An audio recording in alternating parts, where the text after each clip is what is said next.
ต่อคนต่อร้านค้าพร้อมรับคูปองส่วนลดตั้งแต่วันนี้ไปจนถึงวันที่ 23 มิถุนายนนี้ ปุริมปัสโสภาภาครายงานรู้ปิดรู้ใช้ร่วมใจประหยัดพลังงานจบข่าวจันทิมาเจษฎาจิตพัฒนาอ่านรับฟังข่าวครั้งต่อไปเวลา 7 นาฬิกา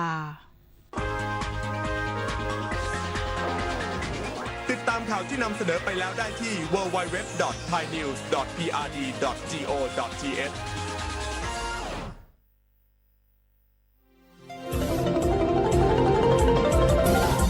วิทยุแห่งประเทศไทยให้ความรู้คู่ความสุข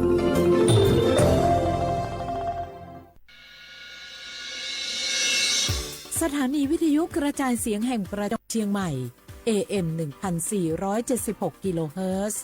สถานีวิทยุภาคภาษาชาติพันธุ์แห่งเดียวในประเทศไทยที่มีความทันสมัยเชื่อถือได้สร้างอัตลักษณ์กลุ่มชาติพันธุ์สู่สากล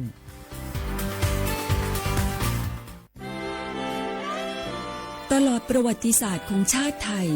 พระมหากษัตริย์ไทยทรงเป็นพลังศรัทธาทรงทำนุบำรุงและอุปถัมภ์ศาสนา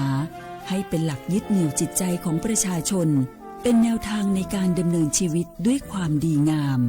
ศาสนาสอนให้คนไทยรู้จักคุณธรรมความดีและความสามัคคีช่วยประคองจิตใจในยามทุกข์เสริมพลังใจในยามเผชิญอุปสรรคเป็นรากฐานสำคัญของสังคมด้วยพระบารมีแห่งพระมหากษัตริย์และศาสนาอันเป็นที่พึ่งทางใจคือพลังศรัทธาที่ล้อมรวมคนไทยทั้งชาติสู่ความมั่นคงสงบสุขและยั่งยืนตลอดไปร่วมเสริมสร้างความรักในสถาบันหลักของชาติโดยสำนักงานประชาสัมพันธ์ที่ 3 กรมประชาสัมพันธ์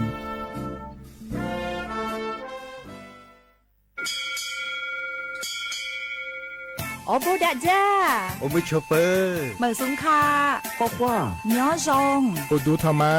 สถานีวิทยุภาษาชาติพันธุ์แห่งเดียวในประเทศไทย ทันสมัยเชื่อถือได้ แล้วพบกันที่สวทเชียงใหม่ AM 1476 กิโลเฮิรตซ์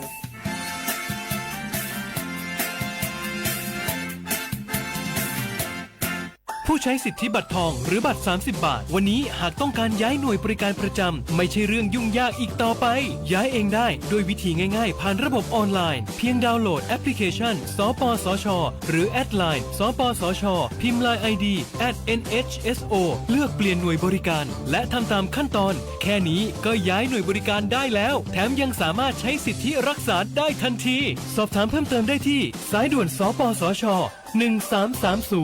ข่าวดีผู้มีสิทธิบัตรทองหรือบัตร30 บาทที่อยู่ในพื้นที่กรุงเทพและปริมณฑล5 จังหวัดนนทบุรีปทุมธานีสมุทรปราการสมุทรสาครและนครปฐมหากเจ็บป่วยทั่วไปพบแพทย์ออนไลน์ได้ครอบคลุม42โรคพร้อมจัดส่งยาถึงบ้านสะดวกรวดเร็วไม่ต้องรอนานอยู่บ้านก็ใช้สิทธิบัตรทองหาหมอได้เพียงเลือกรับบริการกับ4แอปพลิเคชันได้แก่แอป Saluber MD แอป Clinic แอปหมอดีและ LINE Totale Telemed สอบถามเพิ่มเติมสายด่วนสปสช1330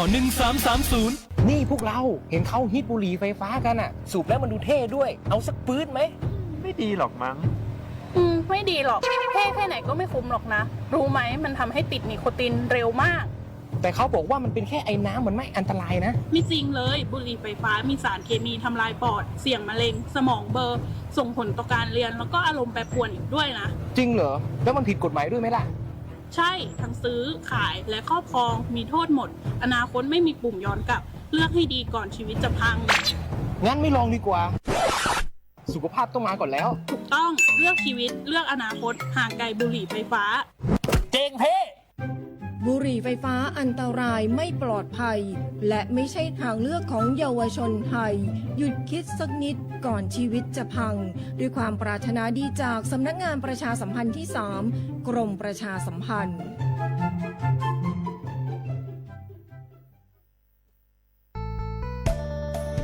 สถานีวิทยุกระจายเสียงแห่งประเทศไทยจังหวัดเชียงใหม่กรมประชาสัมพันธ์ประกาศรับสมัครบุคคลเป็นลูกจ้างเหมาบริการตำแหน่งพนักงานกระจายเสียงภาษาเมียนจำนวน1 อัตราเพื่อเป็นตัวแทนนำข่าวสารร่วมพัฒนาคุณภาพชีวิตชาวเมียนและเผยแพร่วัฒนธรรมท้องถิ่นให้เป็นที่รู้จัก ผู้สนใจยื่นใบสมัครด้วยตนเองได้ที่งานธุรการสถานีวิทยุกระจายเสียงแห่งประเทศไทยจังหวัดเชียงใหม่ตำบลช้างคลานอำเภอเมืองจังหวัดเชียงใหม่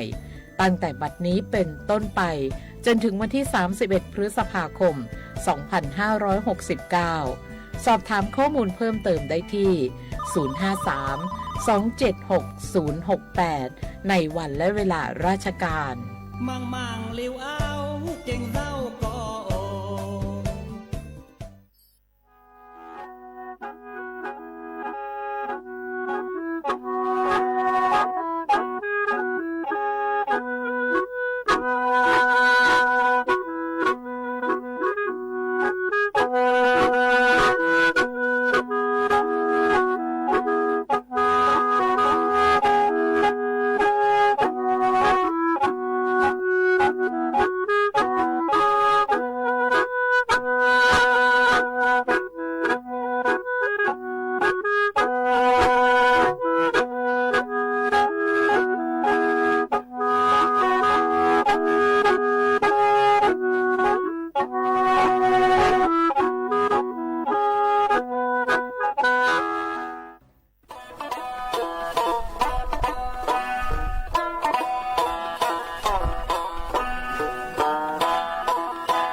呀，是话不拉个话啊，阿么啥，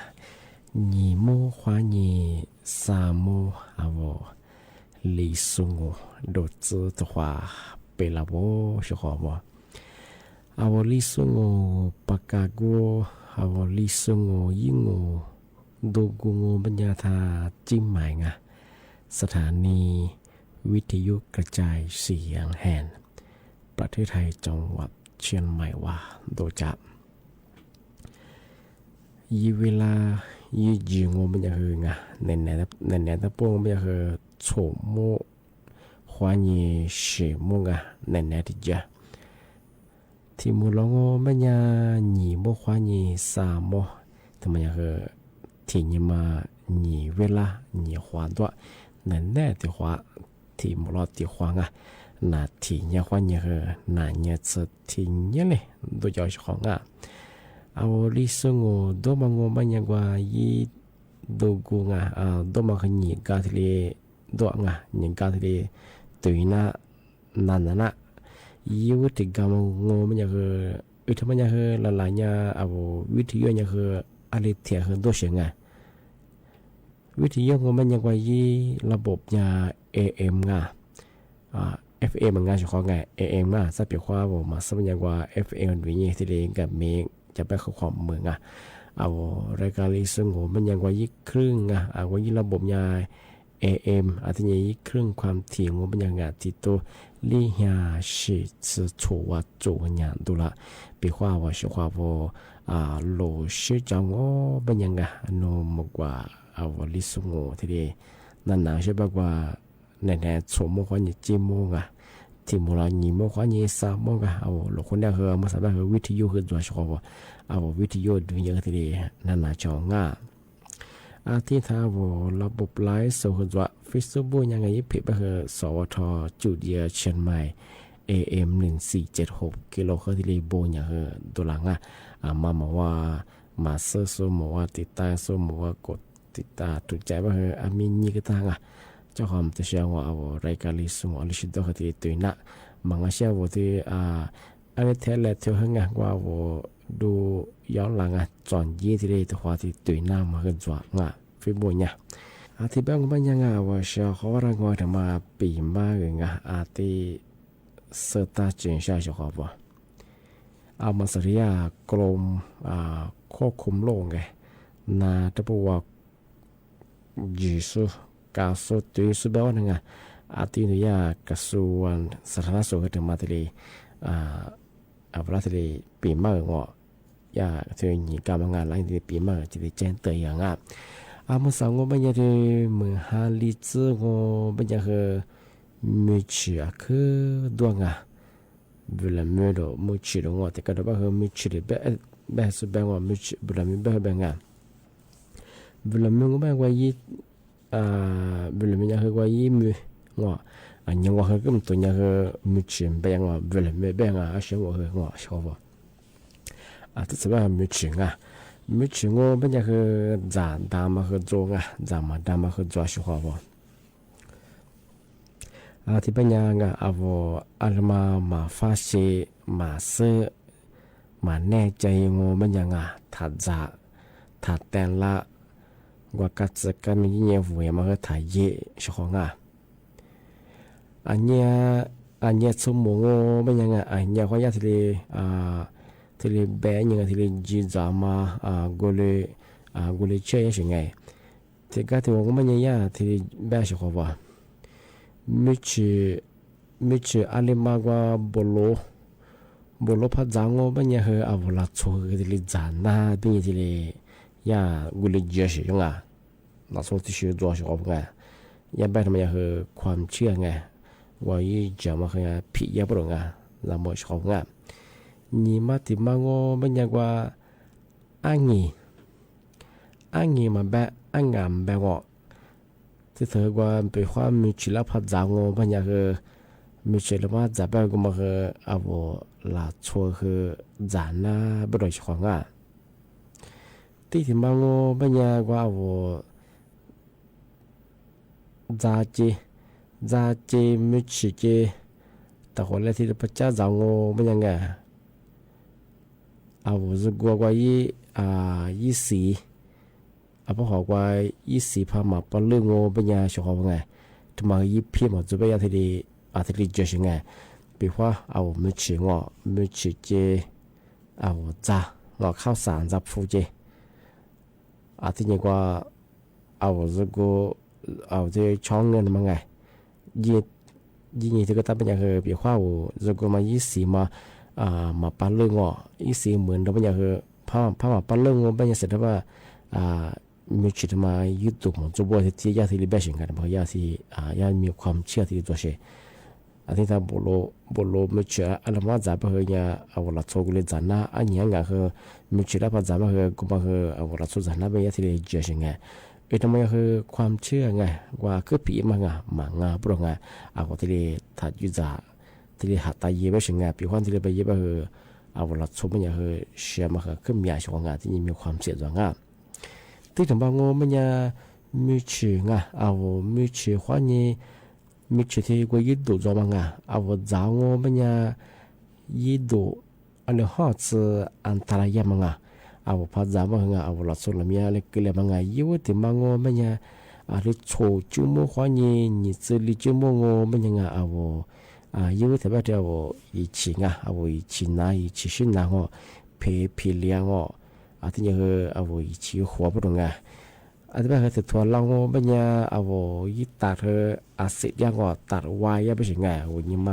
ที่เลยเบี้ยจากเดียวมาที่ถึงบางเป็นยังตายมาคือจากที่เลยน่าใช่ไงที่แบบที่ชอบเลยที่ยี่เลยแบบที่เลยเชื่อมาข้อสุดที่เลยกินน้ำปรุงปีข้อเดียวกว่ามีชื่อข้อนี้พอจะเป็นมีชื่อมายี่ดูคือเพราะว่ายังไม่ยี่ดูกว่ายี่พี่มาคือมีอะไรสักพักเลยบ้างหัวที่ชอบเลยเชื่อมาที่กินน้ำเป็นยังไงมาขึ้นยาจามุจงานที่บางคนไม่อยากของมีชื่อถ้าปุ๊บมันอยากให้โนจ่าดาบ้างมังโนมาซื้อมาแน่ใจมาฟ้าเสียว่ามาจ่าดังซื้อจ่าได้ไปคือมาซื้อยังถ้าจ่าถ้าแค่จ่างแต่ก็รู้ว่ากูจิ้มสลับฟูจ่ามาถ้ายิงสุขภาพสุขภาพแต่สมจ่างก็คือสุขภาพชีวิตก็คือนูคือมีความผิดที่จ้าชัวร์มาคือจำโม่มีเชื่อของไปคือคือตัวมาสบายถึงมาเลยบางมาคือยี่ขวดจางมีเชื่อไม่เชื่อนี่เชื่อเรื่องอันนี้จางมีเชื่อบางคืออยากที่เลยแจ้งเตือนพลังเอาตัวประชาชนมาเป็นว่าอะไรมาแน่ใจมาสบายกว่าสุดที่เลยกันนั่นเองทำมาอะไรมีเชื่อที่จะมาคือจันดามังถึงก็ได้ว่าคือถ้าช่วงไปช่วงอันนี้สมมติที่แบบบโลมีชื่อละมาขวดตั้งละมาจับมากูมามีชื่อมาว่าเราสุดจัดละมาที่เจอชิงทำไมคือถ่ายเย่ทำไมคือเนี่ยคือยาแบบคือความเชื่อมาคือผิเยอะชิงแต่มายาที่กระทรวงสาธารณสุขที่เนี่ยที่กรมควบคุมโรคอะไรที่แต่มาแจ้งเตือนฝรั่งที่แบบคือเหมือนฮาริสบ้างคือที่ตัวปีมาแจ้งเตือนยังไม่เนี่ยคือที่ปีมาจังกูเนี่ยคือเขาปีมาไม่ชื่อว่าจะแบบคือไม่ชื่อแบบคือมาคือจานช่างจานเมียช่างที่แต่ก็ทำไม่ไหวแบบคือมาเสื่อไม่ชื่อมาจันทำมาแบบคือมาคือที่จะมองที่ถึงบางมันยังปีว่าไม่ชื่อว่าจะยังมันยังช่วงก็เราหน้าแบบช่วงรู้ชิมแบบคนนี้พอดียังมันยังคือถิ่นมาแล้วถ้าจีพอยังมันยังคืออะไรยังคือนิวที่เชื่อที่เลยจีไม่ใช่รู้ชิมแบบพอดียังมันยังคือขึ้นยาอันตรายยังมีความเสี่ยงมาเสื่อจากว่าจะฟูทูโรงอะไรสิกว่าอะไรก็เรียกมาเสื่อนู่นแต่ว่าแล้วพอจะแบบนู่นที่พักเลี้ยงงูเป็นยังปีคนนู่นพายีเลยพาเลื่อยแบบมันก็สึกแบบว่าเธอเนี่ยคือมายี่จะสมัครโจงอะไรแบบนั้นมันก็สึกก็เลยแบบเธอจะก็ดีกุมมือที่เลยยี่เลยแบบที่เลยเชื่อมากินนั่งnhiềuว่าพัดยังไม่ยังnhiềuว่าจะใช่พัดยังไม่ยังคือปีว่ามาอะไรตัวมาพักกันเลยไปหงฝนที่เลยยี่จวนนั่ง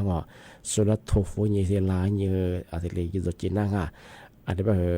มาหงแต่มาซาฝนเพียวมีความใจยังคือมันมีกู้ยาดมมีจีความใจยาดมเราจะไม่พัดยังไม่หงที่มาแล้วถ้าเย่ปวดมาnhiềuว่าจะใช่หูยี่ที่ยี่ปีว่าถูกอะไรพักกันเลยไปหงที่เลยสุดท้ายฝนยี่คือยี่จวนลายยี่จวนเจ้ามาที่น่ะ在我这拍了个嘞很我我一一转那么啊，对吧？他们来拍节目和我历史拍个嘞不和我做的嘞一转嘛那对吧？สุดท้ายแบบถึงเรา做ว่าความมือแบบ我ก็จะขึ้นนะแบบน้ำมันขดนได้แบบวิชิมที่เลยงอไม่ดูแบบเรา做แบบงอที่เลยยี่เลยแบบมันขอดเลยช่วยแบบมันขอดสลังอีกมาที่做สิ่งแบบอยากที่เจนเดฟลังมาลุชิมพันธีแบบอาชีพความใจคือถึงแม้ถ้าจริงnhiềuวันเดียวช่วงถึงมาปีบ้างที่เจนเดอย่างที่ถึงมาโง่มันยาช่วงมาคือยากองทัพเรือถึงมาที่เลยใจอินฟลาเอามาใส่ยี่ข่าวถึงมาตัวยับมาคือกว่ายาชายแดงนอกัมพูชาทั้งหมดนอมิวเขือทุยามิวเขือที่ว่าไทยเจกัมพูชาจริงมิวว่ามิวกับกี้ที่เลยเปิดโอ้เป็นอย่างคือสุกว่ายิปเพจฟิบที่เลยคือที่เลยโลจารงการยาไปดีก็ท่าเรือสุกกูยิงกับเชื่อไม่อย่างคือทำไมอย่างคือไม่พอไม่เป็นทางการไม่ใช่ไงมางาปรงงามงอมาคือถัดอยู่สังเมื่อสังมันอย่างคือที่5%อย่างคือมาฟงจีตาหิไม่ใช่ไงเปียกว่านาว่าฟิบูวันแบบที่ต้องแบบอะไรก็เหมือนเมื่อสังมันคือมิวคือว่ากัมพูชาเจไทยเจน้อยมิวคือว่าโซอีดาเปิวเบอร์ที่เลยแบบใจเงียวันเราโคตรมีเยี่ยมมากกูเลยที่จะมาคือจวงมาสายไปก่อนท่าเรือโซที่เลยโดรายินที่เลยปากกายงทำไมเคยมาเปิดยี่บ้างถึงให้ภาษีมาเปิดยังหรือต้องมาเปิดดงมาคือถัดอยู่จังไปคนยุคเขาหรือเชียงใหม่เคยทำไมคือกลุ่มมิชาชีเอาวัตถุกุลางมันก็ใช่ยายิ่งข่าวยิ่งปอนที่ชาเนี่ยคือสร้างสถานการณ์เวลาว่าที่ยิ่งจะมามามีใช่ป่ะที่คุยมาคือจวงมาคือจำมาชงมาใส่เห็นยี่ป่ะคือยิ่งข่าวยิ่งปอนคือเกิมยะมาตัวมาซึ่งมันยังคือมาแน่ใจยังคือมาซึ่งว่าสุดท้ายยิ่งเกิดมาสุดละสวยมาคือไทยเยชอบวงที่กุลางว่ายากระทรวงสาธารณสุขทำเป็นยังไงที่กว่าฟิบุตรมาจวงยี่ป่ะคือมาสาวเราถ้าเหมือนแบบว่าคุยนาเจใครว่าอยากจะไงเนื้อสุบัญญาคือยิ่งเบิ่งสมมติยิ่งเสร็จสมมติจะจบปะหรออาจจะเป็นอย่างว่ารัฐบาลมาแล้วคือว่าอะไรก็มาเกิดตัวยิ่งควายใจเจ้าอาจจะยังว่าว่าสิ่งยิ่งงานมาเกิดใจยิ่งบ่ได้มาเกิดใจยิ่งเป็นยังไงที่ปากกายิ่งยากกับโปสเตอร์งอยิ่งเบื่อชายิ่งที่ฟุตบอลที่พอแล้วสิ่งไงการยากสุดกับกูยิ่งกับเช่นมันยังคือกลุ่มมิชาชิงลัดโซมาคาโซชาเนี่ยที่เลยเวลาชิลิจามงแต่แบบว่าสัตว์เขาบอกว่าว่าเชื่อเขาว่านี่เกิดว่านี่จะยิ่งมากกว่าเจ้าปลาสุราที่นี่เกิดไงอะไรแบบว่ายี่ตื่นสุดแบบโอ้จัวเรางอยิ่งมาเจองอยิ่งมาเตะแบบเจ้าชิสันแบบว่าเครียดหัวแบบว่าหลัดสุดแบบแต่ก็แบบว่าเจ้าหัวใจไวมังชิสันแบบว่าเกิดดุมโปมีเฮยิมเปิ้งไงชกงาทำไมที่เกิดนั่งที่แบบว่าไม่ใช่ชกงามาใส่เห็นยี่แบบกลุ่มมิชาชีแบบหลัดสมาคาสุยังไงยี่ข่าวว่ายี่ซื้อเขาเลยสิเขาแต่ละอย่างมันช่วยมันชาเนี่ยพี่บัวลอยมัน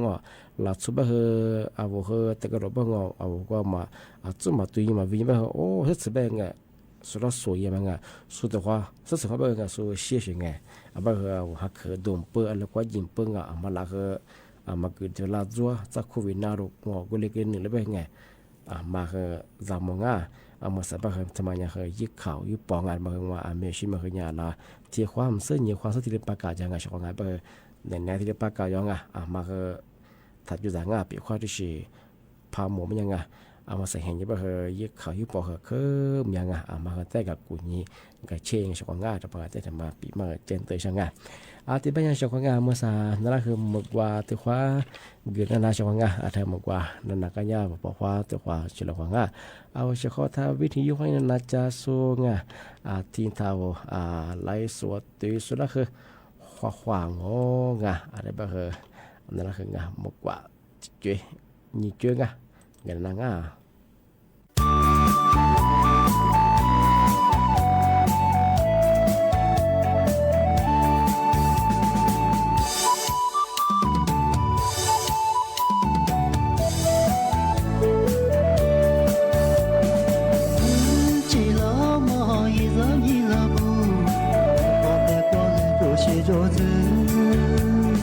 一次次离开前往，一次一把多点。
小号个定义我这点吧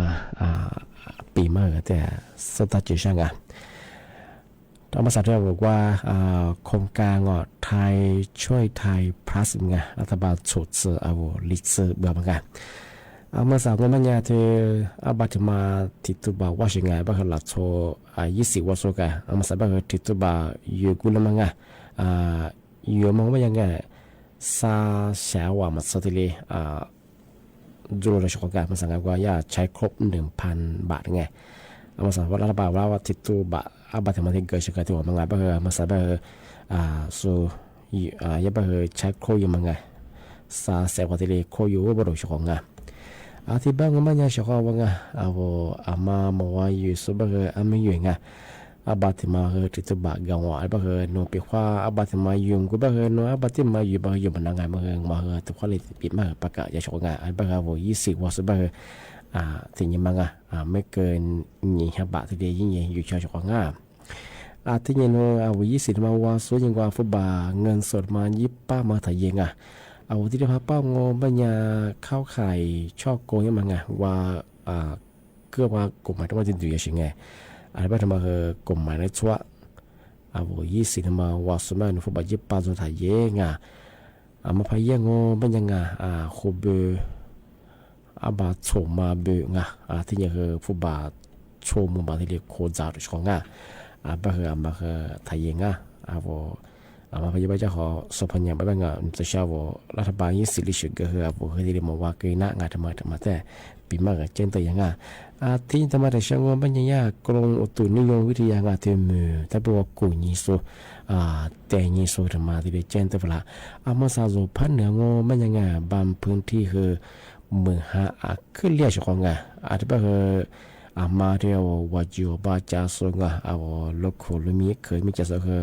อัตยาฟ้าล่างไม่เป็นดังจะเปรียบความเหมือนก็พันเรียบมาเหงอาจจะมาเหนวจิวบาคนยิ่งเสียละมังสัสยามังบะเหน้ำถ้วยมาเหกินงอาจจะจะมาที่ยังละว่าฉีกว่าอย่างมังมาเหที่ยาฟ้าละจำมังวันที่วันเดียวก็มีจะสงปัสสาวะจะสงที่ลงเปรียบความเหมือนก็พันเลี้ยงมาเหจากว่าที่แกต้นมาเหมือนลีกันยาบะเหอาจจะมาชุดบะวันโลกู้ซาเฉยบะมาอะไรตัวเยอะแต่เรามาละวายของงานมาอย่างเช่นที่ฝรั่งที่ยังเหมือนก็พันเลี้ยงมันยังมีให้เราหาจว่าว่าอีสมอจะมาถ่ายยังมาขยะอันตรายจะมีก็อยู่เหมือนลีมุกุฮับเปียงมันยังเจ้าละอะไรลีกินน่าชิงมาเรามาละวายยังมาสับมาหาลิซที่เราบะมาก็อยู่มากว่าชิเหมือนถ้าก็โทเหมือนโทสบะอาจารย์ว่าแหล่ลิบะน่าละบะมาเปียวชิจวยชของบะมาก็จะมาดูแลสุขภาพอย่างที่บางวันยังชของนะปีมาที่เหลือจองที่บะลิสงด้วยแต่ความมูลความลิสงด้วยบางวันมันยังในบะจุ่มมุขวานีจีโมแต่ความโดที่มูลองเป็นยังไงหนีมุขวานีคือสามมงนาทีนี้ควรจะคือนายเนี่ยที่นี่เลยตัวใหญ่ชของที่แบงของมันยังว่าชาวร่างว่าทำมาที่ดีฝ่ายตั้มชาวเหมือนฮาริจะมาจีความจะอะไรมาซื้อมาเนี่ยใจมาซื้อมาฟ้าชีเป็นยังคือมาซื้อเป็นยังคือแต่ละนี่ชาจามาสุราวุจามาถ่ายมาสามีชิงแบบคือจางเนี่ยคือชอบเลยเชื่อมาคือกินน้ำเปรียบความว่ายิ่งตัวคือวันนี้บ้างแต่มาจามาชของที่ยังคือมา20ที่ไทยช่วยไทยบ้างว่าส่งไปคือในผู้บางเงินสดมาผู้บางญี่ปุ่นส่งมาไทยยิงมาป้าป้าจะเบิ่งเขาบิวชัวบัตรส่งมาผู้บางคือช่วงบัตรเสียโคจับพวกนั้นมาคือจำมงไทยเยอะชกเป็นความพยายามจะจอมตัวเชียรัฐบาล20ลิชิกคือนูคือมาวางนูถูกตัดยังที่จะบ้างก็ไม่ยังมาสายากลงอุตุแบบยังพันเนี่ยบ้างหลายพื้นที่เมืองหาคือเรียบบ้างเอาเฉพาะมาเกิดด้วยแล้วก็เจออัตยาจำงที่ว่าโลชิสุบ้างโลชิก็บ้างคือสถานเนี่ยชื่อเฉพาะบ้างเมืองหาเรียบบ้างจะกุศลแล้วแต่ก็ต้องจะกุมาขาจะกุเนี่ยเชียงอัตยาเขาจะกุเนี่ยโลชิบ้างแต่จำเลยก็หมดตัวชิก็จะกุตัวยังจะเนี่ยมีกาโลชิบ้างจะว่าชิมิสเลยบ้างอาจจะว่าจะเนี่ยที่บ้างมีกาบ้างเอามันที่พักกาลบ้างไว้บีchỉ trong mà mới bây giờ dù mà ngọ mà khởi nhà khởi mà thì cái chuyện mình sinh lộ sâu hơn tất nhà sinh thì bây giờ na bị mà khởi thì liền do sự không bây giờ thì qua một là qua và sự qua thaวิธีนั้นจะสู้ไหลสวัสดีสุดละคือคือบ่หมดsự qua thì bây giờทัศน์เดี๋ยวเจ้าว่าสวัสดีครับ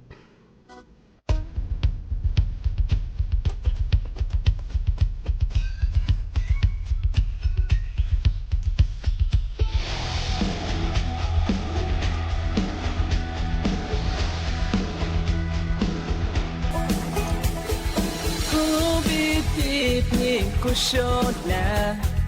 habiti no hashola, zole sotre, koshe bilo.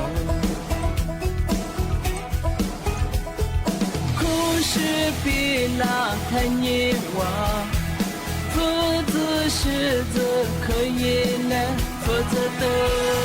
爱，或是的老。他不听你那话表情，要夸自卑阿爸母皮娃，那片那米马多那。我在寻找点么样，对吗？走里平我，哈普你比拉达，阿爸阿扎爸妈来自这个学，花上我。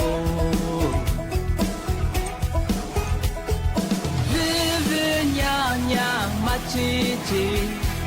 不说不说，阿下来走这个的，热血点我，阿这天里起不拉你，非都做嘛做里平呀，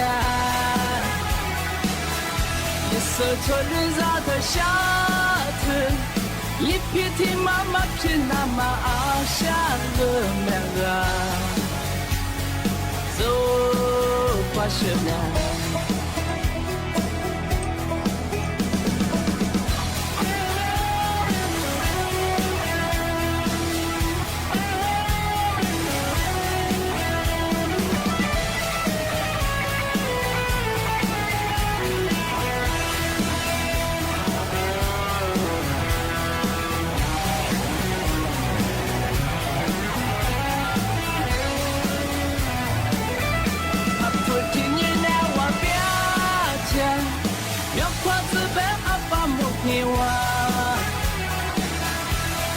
那片那米马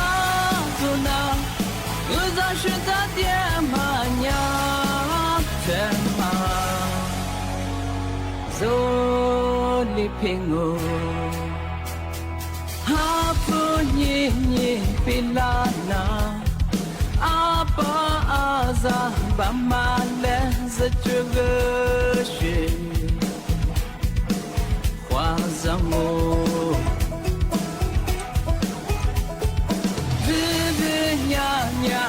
姐姐，不说不说，阿下来走这个的，热血点我，阿这天里起不拉你，这都做嘛做里平了，你说错了咋头下头。一片天妈妈偏那么阿下个那个，走qua什么？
านีวิทยุกระจายเสียงแห่งประเทศไทยต่อไปเสนอข่าวซึ่งมีหัวข้อข่าวดังนี้สมเด็จพระนางเจ้าพระบรมราชินีทรงพระกรุณาโปรดเกล้าโปรดกระหม่อมเสด็จร่วมการแข่งขันในมหกรรมกีฬาส่งเสริมการท่องเที่ยวไตรกีฬานานาชาติ Amazing Race Festival Toyota สัตหีบไตรกีฬา 2026 นายกรัฐมนตรีหารือทวิภาคีเต็มคณะกับนายกรัฐมนตรีเวียดนามมุ่งขับเคลื่อนหุ้นส่วนยุทธศาสตร์รอบด้านพร้อมผลักดันมูลค่าการค้าสู่เป้าหมาย 25,000 ล้านดอลลาร์สหรัฐกระทรวงการคลังเตรียมทบทวนเกณฑ์บัตรสวัสดิการแห่งรัฐเน้นแก้ปัญหาการรั่วไหลของสิทธิ์และช่วยเหลือผู้เดือดร้อนอย่างแท้จริงอิหร่านและอิสราเอลตกลงที่จะระงับการโจมตีตอบโต้กันตามข้อเรียกร้องของผู้นำสหรัฐต่อไปเป็นรายละเอียดของข่าวหมายกำหนดการวันคล้ายวันสวรรคตพระบาทสมเด็จพระปรเมนทรมหาอานันทมหิดลพระอัฏฐมรามาธิบดินทร์พุทธศักราช 2569 เลขาธิการพระราชวังรับพระบรมราชโองการเหนือเกล้าเหนือกระหม่อมสั่งว่าวันที่ 9 มิถุนายนเป็นวันคล้ายวันสวรรคตพระบาทสมเด็จพระปรเมนทรมหาอานันทมหิดลพระอัฏฐมรามาธิบดินทร์ทางราชการได้จัดให้มีพิธีถวายราชสักการะพระบาทสมเด็จพระปรเมนทรมหาอานันทมหิดลพระอัฏฐมรามาธิบดินทร์ณพระบรมราชานุสาวรีย์เชิงสะพานพระราม 8 เขตบางพลัดกรุงเทพมหานครจึงทรงพระกรุณาโปรดเกล้าโปรดกระหม่อมให้กำหนดการดังนี้วันอังคารที่ 9 มิถุนายน 2569 เจ้าพนักงานเตรียมการตกแต่งพระบรมราชานุสาวรีย์พระบาทสมเด็จพระปรเมนทรมหาอานันทมหิดลพระอัฏฐมรามาธิบดินทร์เชิงสะพานพระราม 8 ไว้พร้อมเวลา 15 นาฬิกาพระบาทสมเด็จพระเจ้าอยู่หัวทรงพระกรุณาโปรดเกล้าโปรดกระหม่อมให้สมเด็จพระกนิษฐาธิราชเจ้ากรมสมเด็จพระเทพรัตนราชสุดาเจ้าฟ้ามหาจักรีสิรินธรมหาวชิราลงกรณ์บวรราชภักดีสิริกิติ์จาการิณีเพียรยพัฒน์รัตสีมาคุณากรปิยชาติสยามบรมราชกุมารีเสด็จพระราชดำเนินไปทรงปฏิบัติพระราชกรณียกิจแทนพระองค์ทรงวางพวงมาลาของพระบาทสมเด็จพระเจ้าอยู่หัวพวงมาลาของสมเด็จพระนางเจ้าพระบรมราชินีและทรงวางพวงมาลาส่วนพระองค์ทรงจุดธูปเทียนถวายราชสักการะพระบรมรูปพระบาทสมเด็จพระปรเมนทรมหาอานันทมหิดลพระอัฏฐมรามาธิบดินทร์แล้วเสด็จพระราชดำเนินกลับการแต่งกายแต่งเครื่องแบบปกติขาวไว้ทุกสำนักพระราชวังวันที่ 3 มิถุนายน พุทธศักราช 2569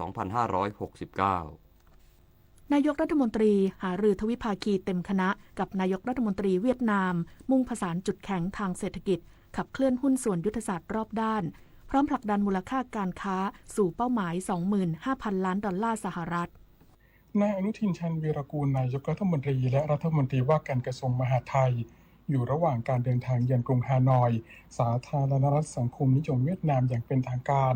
และเข้าร่วมการประชุมอาเซียนฟิวเจอร์ฟอรัมโดยวันนี้นายกรัฐมนตรีเวียดนามได้จัดพิธีต้อนรับอย่างเป็นทางการณทำเนียบรัฐบาลเวียดนามอบอุ่นจากนั้นผู้นำทั้งสองประเทศได้เข้าร่วมการหารือข้อราชการเต็มคณะโดยนายกรัฐมนตรีได้เน้นย้ำถึงความสำคัญของการเยือนในครั้งนี้ซึ่งตรงกับปีแห่งการเฉลิมฉลองความสัมพันธ์ครบรอบ 50 ปีเพื่อร่วมกันกำหนดทิศทางความเป็นหุ้นส่วนยุทธศาสตร์รอบด้านให้เกิดผลเป็นรูปธรรมโดยเฉพาะการประสานจุดแข็งทางเศรษฐกิจให้เติบโตไปด้วยกันอย่างยั่งยืนสำหรับผลการหารือสำคัญ